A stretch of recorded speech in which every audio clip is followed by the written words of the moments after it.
Hello friends, welcome to study fusion और DRDO crash course की ये है हमारी 25th वीडियो। इसमें हम बात करने वाले हैं दोस्तों हीट ट्रीटमेंट के बारे में। तो जितने भी हमारे हीट ट्रीटमेंट प्रोसेस होते हैं उनके बारे में जो भी इंपॉर्टेंट चीज़ें हैं वो सभी इस वीडियो में क्लियर करने वाला हूँ। ध्यान से इस वीडियो को देखिएगा। तो हीट ट्रीटमेंट प्रोसेसेस, तो वन बाई वन जितने भी प्रोसेस हैं दोस्तों उन सभी के बारे में बात कर लेते हैं। फर्स्ट होता है हमारा एनिलिंग। और एनिलिंग में दोस्तों हम क्या करते हैं, heating steel to proper temperature, holding it for some time and then slow cooling in furnace.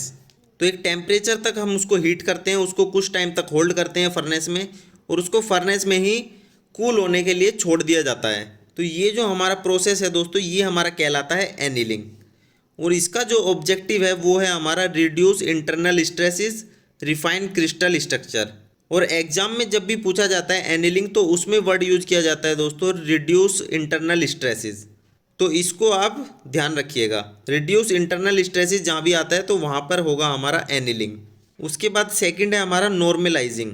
और इसमें क्या होगा, heating 40 to 50 degree centigrade above upper critical temperature, holding at this temperature for some time, then cooling in still air. और इसमें क्या होता है दोस्तों, अपर क्रिटिकल टेम्परेचर जो कि हमारा 800 डिग्री के आसपास हो सकता है, उससे 40-50 डिग्री ऊपर तक हीट किया जाता है स्टील को। वहाँ पर कुछ समय के लिए होल्ड किया जाता है और उसको फिर रुकी हुई एयर में ठंडा होने के लिए छोड़ दिया जाता है। और इसका जो ऑब्जेक्टिव है वो है remove strain by cold working. जैसे कि इसको इस्तेमाल किया जाता है हमारा कास्टिंग, वेल्डिंग या फोर्जिंग के बाद। तो इस प्रकार के जो भी हमारे प्रोसेस हैं इनको करने के बाद उसके इंटरनल स्ट्रेसेस को कम करने के लिए और उसमें जो स्ट्रेन आते हैं उनको कम करने के लिए हमारा नॉर्मलाइजिंग की जाती है। और इसमें जो क्वेश्चन बनता है उसमें ज़्यादातर या तो कोल्ड वर्किंग या फिर ये कास्टिंग, वेल्डिंग या फोर्जिंग प्रोसेस का नाम दिया जाता है। इसके बाद कौन सा हीट ट्रीटमेंट किया जाता है ये पूछा जाता है, तो वो हो जाएगा हमारा नॉर्मलाइजिंग। थर्ड और सबसे इंपॉर्टेंट है दोस्तों हार्डनिंग।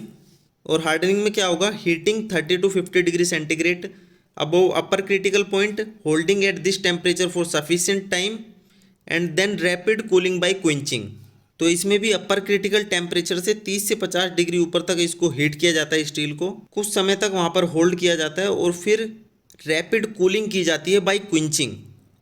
क्विंचिंग होता है दोस्तों कभी भी जब हमारे हीटेड मेटल को एकदम से किसी लिक्विड में इमर्स कर दिया जाता है तो उसको हम बोलते हैं क्विंचिंग। और इसमें जो दोस्तों इंपॉर्टेंट चीज़ है, इसमें क्या होता है हमारा ऑस्टेनाइट हमारा मार्टेनसाइट में कन्वर्ट होता है। अब आप सोचेंगे कि ऑस्टेनाइट और मार्टेनसाइट क्या होता है, तो ये हमारे माइक्रो कॉन्स्टिट्यूंट होते हैं आयरन के और इनके काफ़ी टाइप होते हैं। उन सभी के बारे में बात नहीं करने वाला हूँ। हार्डनिंग में दोस्तों आप याद रखिएगा कि जो हमारा ऑस्टेनाइट है वो मार्टेनसाइट में कन्वर्ट होता है।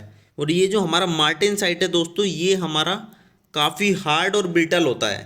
और इस मार्टेनसाइट को कई बार क्वेश्चन में बोला जाता है कि प्रोडक्ट ऑफ क्विंचिंग क्या है, तो वो हमारा हमेशा प्रोडक्ट ऑफ क्विंचिंग हमारा होगा मार्टेनसाइट। और इसमें जो क्विंचिंग मीडियम है दोस्तों जिसमें हम कूलिंग करते हैं अपने मेटल की, तो वो हो सकता है साल्ट सॉल्यूशन या फिर कास्टिक सोडा सॉल्यूशन या फिर किसी किसी केस में हो सकता है ऑयल। और इसका सिंपल सा ऑब्जेक्टिव है हमारा हार्डनेस और ब्रिटलनेस को बढ़ाना। तो जब भी हमें अपने मेटल की हार्डनेस को बढ़ाना होता है तो उसमें हम हार्डनिंग प्रोसेस का इस्तेमाल करते हैं। इसके बाद दोस्तों हार्डनिंग के बाद हमेशा टेम्परिंग की जाती है जो कि हमारा नेक्स्ट हीट ट्रीटमेंट प्रोसेस है। और इसमें क्या होता है, heating slightly below the lower critical temperature जो कि हमारा होता है 723 degree centigrade, holding it for some time and then cooling slowly. तो लोअर क्रिटिकल टेम्परेचर से थोड़ा कम उसको हीटअप किया जाता है, कुछ टाइम के लिए होल्ड करके उसको स्लोली कूल किया जाता है। और टेम्परिंग के जो ऑब्जेक्टिव होंगे दोस्तों वो कुछ इस प्रकार होंगे, रिलीव इंटरनल स्ट्रेसेस, डिक्रीज सम हार्डनेस, इंक्रीज टफनेस। क्योंकि हार्डनेस के बाद हमारा जो मेटल है वो बहुत ही ज़्यादा ब्रिटल हो जाता है, बहुत ही ज़्यादा हार्ड हो जाता है और कुछ उसमें इंटरनल स्ट्रेसेस डेवलप हो जाते हैं। तो उनको रिलीव करने के लिए हार्डनिंग के बाद हमेशा टेम्परिंग की जाती है। तो एक लाइन आप याद रखिएगा कि hardening is always followed by tempering. Hardening के बाद हमेशा टेम्परिंग की जाती है। नेक्स्ट है हमारा फिफ्थ केस हार्डनिंग। और इसको दोस्तों यूज किया जाता है use to increase hardness of surface only, used in low carbon content steel. जो भी हमारे लो कार्बन कंटेंट के स्टील होते हैं उसको हम पूरा हार्ड करने की बजाय उसके सरफेस को अगर हम हार्ड करते हैं तो वो हमारा हो जाता है दोस्तों केस हार्डनिंग। और केस हार्डनिंग के हमारे पास कई मेथड हो सकते हैं, उनकी हम बात करते हैं। तो सबसे पहले है हमारे पास कार्बोराइजिंग और ये होगा method of introducing carbon into outer surface of steel. तो जब भी हम आउटर सरफेस पर स्टील के किसी ना किसी तरीके से कार्बन के कंटेंट को बढ़ाते हैं तो वो हमारा कहलाता है कार्बोराइजिंग। और कार्बोराइजिंग के भी कुछ टाइप होते हैं, जैसे कि सॉलिड और पैक कार्बोराइजिंग, जिसमें हम चारकोल, कैल्शियम कार्बोनेट इनका इस्तेमाल करते हैं। सेकंड होता है हमारा लिक्विड कार्बोराइजिंग। थर्ड होता है हमारा गैस कार्बोराइजिंग, जिसमें हम कार्बन ऑक्साइड, मीथेन या फिर प्रोपेन का इस्तेमाल करते हैं। इसके बाद केस हार्डनिंग का जो दूसरा टाइप है वो है हमारा नाइट राइडिंग। और नाइट राइडिंग में कार्बन की जगह हम इस्तेमाल करते हैं नाइट्रोजन का, और इसमें हम स्टील के आउटर सरफेस पर नाइट्रोजन इंट्रोड्यूस करते हैं, और ये हमारा अमोनिया गैस की मदद से किया जा सकता है। तो ये हो जाएगा हमारा नाइट राइडिंग। थर्ड है हमारा साइनाइडिंग। जब हमारा कार्बन और नाइट्रोजन दोनों का कॉम्बिनेशन स्टील के सरफेस पर डाला जाता है तो उसकी वजह से जो हार्डनेस मिलती है उसको हम बोलते हैं दोस्तों साइनाइडिंग। जैसे कि इसमें हम यूज़ करते हैं सोडियम साइनाइड। तो ये हमारे 3 टाइप हो गए। इसके बाद कुछ और भी टाइप होते हैं केस हार्डनिंग के, जैसे कि नेक्स्ट है हमारा कार्बोनाइट्राइडिंग, और इसी को हम गैस साइनाइडिंग भी बोलते हैं, और इसमें हमारा अमोनिया और हाइड्रोकार्बन गैसेज यूज़ की जाती हैं। इसके बाद नेक्स्ट है फ्लेम हार्डनिंग।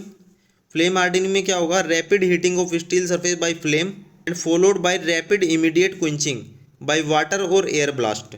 तो सबसे पहले फायर की फ्लेम्स जो है सरफेस पर डाली जाती है, उसके बाद रैपिड क्विंचिंग की जाती है वाटर या फिर एयर से। तो इस प्रकार से जो हमारी केस हार्डनिंग होती है वो हमारी कहलाती है फ्लेम हार्डनिंग। इसके बाद लास्ट है induction hardening, heating bye alternative magnetic field followed by immediate quenching. तो मैग्नेटिक फील्ड क्रिएट करके हमारे सरफेस को हीटअप किया जाता है, उसके बाद उसकी क्विंचिंग की जाती है। तो इस प्रकार से जो हार्डनिंग होगी सरफेस की वो कहलाती है हमारी इंडक्शन हार्डनिंग। तो ये हमारे कुछ टाइप हो गए केस हार्डनिंग के। तो दोस्तों यही हमारे इंपॉर्टेंट 5 टाइप थे हीट ट्रीटमेंट्स के, जो कि बार बार एग्जाम्स में पूछे जाते हैं। तो उम्मीद करता हूँ आपको ये सभी अच्छे से समझ में आ गए होंगे। आज की वीडियो में इतना ही रखेंगे। वीडियो आपको पसंद आई है तो इसको लाइक करके शेयर कर दें। हमारे चैनल को अभी तक सब्सक्राइब नहीं किया है तो दोस्तों हमारे चैनल को सब्सक्राइब जरूर कर लें। Thank you and take care.